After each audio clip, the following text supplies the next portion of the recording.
नमस्कार साथियों, हिंदी की ऑनलाइन क्लास में आज आप सभी का स्वागत है। और आज का हमारा टॉपिक है सर्वनाम।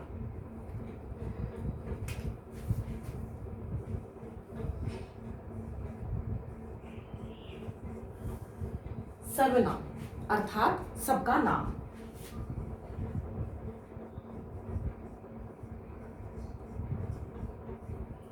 और नाम शब्द, इसकी हमने पहले भी व्याख्या पढ़ी है कि नाम अर्थात संज्ञा,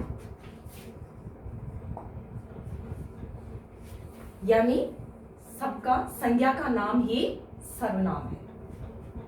अर्थात संज्ञा के स्थान पर जिन शब्दों का प्रयोग किया जाता है वे शब्द सर्वनाम कहलाते हैं। और क्यों प्रयोग किया जाता है संज्ञा के स्थान पर? संज्ञा का नाम ही रख लें, उसके स्थान पर अन्य किसी शब्द का प्रयोग करने की कहाँ आवश्यकता है? आवश्यकता है भाषा में सुंदरता के लिए, भाषा में संक्षिप्तता के लिए, और इसके लिए कि उसमें पुनरुक्ति ना हो। जैसे हम एक उदाहरण के रूप में देखें कि राम एक लड़का है। संज्ञा शब्द का हमने प्रयोग कर लिया और एक वाक्य का निर्माण किया। उसके बाद हमें उसके बारे में और काफी बातें बतानी है। राम के बारे में काफी कुछ हमें कहना है। हम कहेंगे राम विद्यालय जाता है, राम नियमित रूप से विद्यालय जाता है, राम पढ़ाई में बहुत होशियार है। अगर हमें उसके बारे में बहुत सी बातें बतानी है तो बार बार हम इस शब्द का प्रयोग नहीं करेंगे। एक तो भाषा में संक्षिप्तता नहीं रहेगी, सुंदर नहीं लगेगी भाषा, और इसमें पुनरुक्ति दोष आ जाएगा। इसलिए ये सब दोष ना आ पाए, इसीलिए संज्ञा के स्थान पर सर्वनाम का प्रयोग किया जाता है। अर्थात एक लाइन में परिभाषा के तौर पर कहें तो संज्ञा के स्थान पर जो शब्द काम में लिए जाते हैं वे सर्वनाम कहलाते हैं, और इससे वाक्य सहज और सरल बन जाते हैं। देखिए, अब है सर्वनाम के भेद।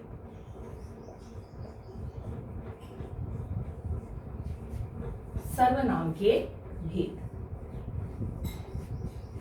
सर्वनाम के 6 भेद होते हैं। पुरुषवाचक,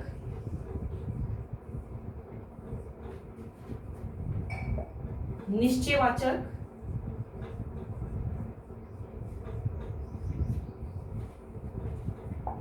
अनिश्चयवाचक,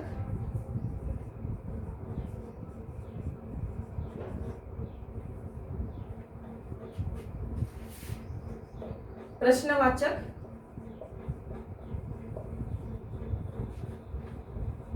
संबंधवाचक,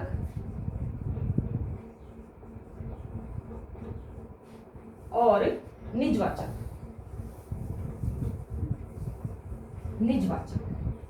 ये 6 भेद सर्वनाम के होते हैं, जिसमें सबसे पहले हम देखते हैं पुरुषवाचक। पुरुषवाचक सर्वनाम कौन से होते हैं? जो पुरुष के स्थान पर प्रयोग किए जाते हैं, जो उत्तम पुरुष, मध्यम पुरुष और अन्य पुरुष के लिए प्रयोग में लिए जाते हैं, वे शब्द सर्वनाम कहलाते हैं।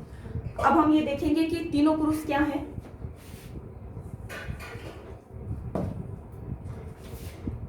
पुरुषवाचक में उत्तम पुरुष,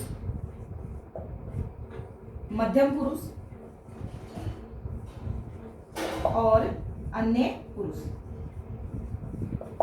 उत्तम पुरुष क्या होता है? कहने वाला या लिखने वाला, जो वक्ता है, मतलब वाक्य में जो भी बात कही गई है वो कौन कह रहा है या कौन लिख रहा है, अर्थात वक्ता। मध्यम पुरुष जिससे कह रहा है, जिससे बात को कह रहा है,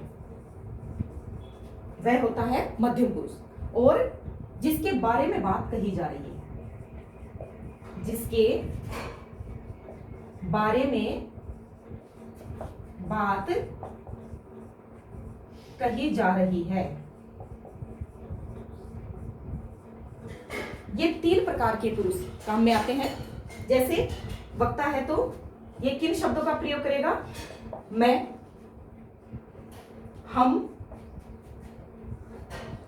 हम सब,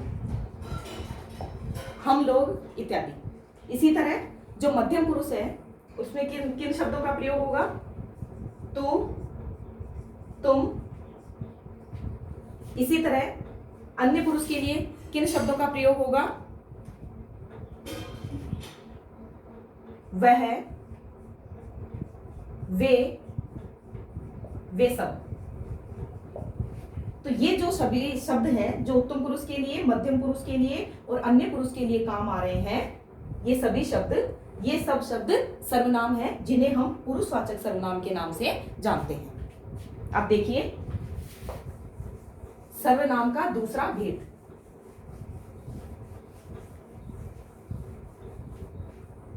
निश्चयवाचक सर्वनाम। अपने नाम से पता चल रहा है कि वह सर्वनाम जो निश्चितता की ओर इंगित कर रहा है, निश्चित वस्तु या निश्चित व्यक्ति की ओर। तो जहां निश्चयात्मकता है वह सर्वनाम निश्चयवाचक सर्वनाम है। जैसे यह, वह, वे। यह अगर पास की वस्तु है, निकट की वस्तु है तो यह शब्द आएगा, और दूर की वस्तु है तो वह आएगा। जैसे यह पेन मेरा है, वह घर राम का है। तो यह निश्चय है, ये पेन मेरा है इसका भी निश्चय है, और वह घर राम का है इसका भी निश्चय है। तो निश्चयवाचक शब्द जहां भी आएंगे वे निश्चयवाचक सर्वनाम कहलाएंगे। इसके आगे अनिश्चयवाचक, ठीक ऐसा ही इसका उलट हो जाएगा। जैसे निश्चयवाचक में निश्चयात्मकता है, हमें श्योरिटी है कि ये बात ऐसे ही है, उसी प्रकार अनिश्चयवाचक में अनिश्चितता होती है, अनिश्चितता होती है। हमें श्योर नहीं होता है, कंफर्म नहीं होता है कि ये चीज ऐसे ही है। जैसे कोई, कुछ। कोई जो शब्द है वह किसी व्यक्ति के लिए काम में आता है, जबकि कुछ है वह वस्तु के लिए काम में आता है। घर पर कोई आया है, मुझे कुछ सामग्री लेनी है, मुझे कुछ फल लेने हैं, मुझे कुछ वस्तु लानी है, और कोई व्यक्ति हमारे घर आया है। तो जहां व्यक्ति और प्राणी के बारे में कोई बात कही जाएगी वहां कोई सर्वनाम का प्रयोग होगा, और जहां अनिश्चित वस्तुओं के बारे में बात की जाएगी वहां कुछ सर्वनाम का प्रयोग किया जाएगा, और ये होंगे अनिश्चयवाचक सर्वनाम। इसके बाद 3 भेद हुए हमारे, और उसके बाद चौथा जो भेद है वह है संबंधवाचक।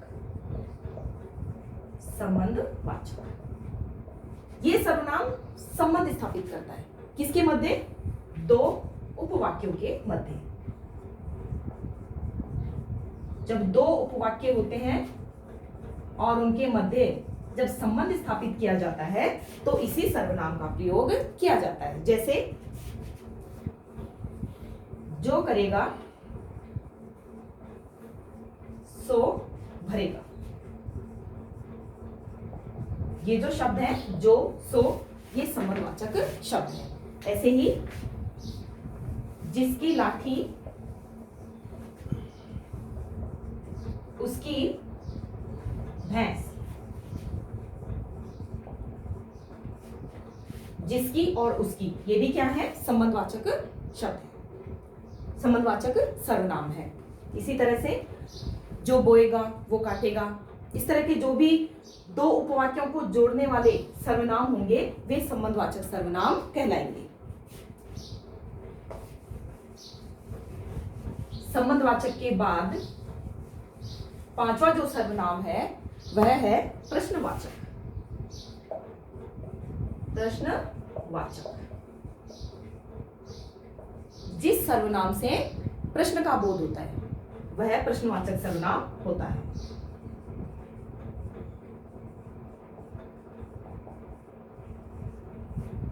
जहां भी प्रश्न पूछा जाता है वाक्य में और वहां पर जिस सर्वनाम का प्रयोग किया जाएगा संज्ञा के स्थान पर, वे सारे शब्द प्रश्नवाचक सर्वनाम के अंतर्गत आते हैं।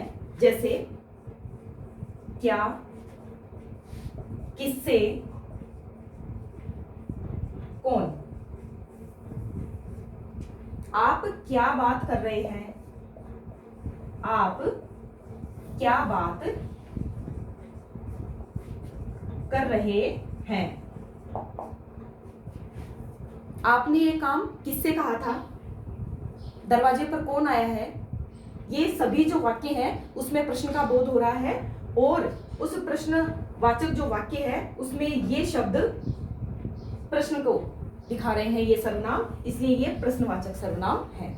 इसके बाद बारी आती है सर्वनाम के अंतिम भेद की, निजवाचक सर्वनाम। निजवाचक सर्वनाम।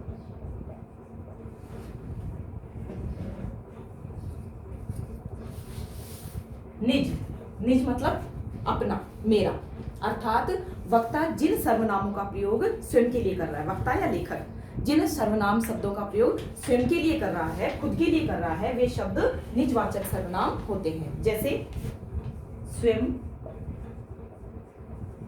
खुद, मेरा, अपना, ये सभी शब्द निज को व्यक्त कर रहे हैं, इसलिए ये निजवाचक सर्वनाम है। मैं यह कार्य स्वयं कर लूंगा, मैं खुद आपके घर आऊंगा, यह पेन मेरा है, मैं अपनी किताब से पढ़ रहा हूं, मैं आज अपने ही घर जाऊंगा। ये सभी शब्द, इन सभी शब्दों का प्रयोग वक्ता या लेखक स्वयं के लिए कर रहा है, इसलिए ये निजवाचक सर्वनाम कहलाते हैं। तो देखिए, ये सर्वनाम के जो 6 भेद हैं वो सब आपके सामने हैं और बहुत ही आसान सा ये टॉपिक है और परीक्षाओं में जब इसके प्रश्न पूछे जाते हैं तो बहुत आसान है इनको छांटना। पुरुषवाचक जो उत्तम, मध्य और अन्य पुरुष का बोध कराता है वे पुरुषवाचक सर्वनाम होते हैं। निश्चयवाचक जहाँ निश्चितता का बोध होता है, अनिश्चयवाचक जहाँ अनिश्चितता का बोध होता है, संबंधवाचक जो 2 उपवाक्यों के मध्य संबंध स्थापित करते हैं, और प्रश्नवाचक जहाँ वाक्य में प्रश्न का बोध होता है उसको दिखाने वाले सर्वनाम प्रश्नवाचक होते हैं, और निजवाचक जहाँ वक्ता या लेखक स्वयं के लिए जिन सर्वनाम शब्दों का प्रयोग कर रहा है वे निजवाचक सर्वनाम होते हैं। तो उम्मीद है आपको आज का ये टॉपिक बहुत पसंद आया होगा, और अगर आपने इससे ज्ञान प्राप्त किया है, आपको ये पसंद आया है, तो आप इसे सब्सक्राइब जरूर करें। धन्यवाद।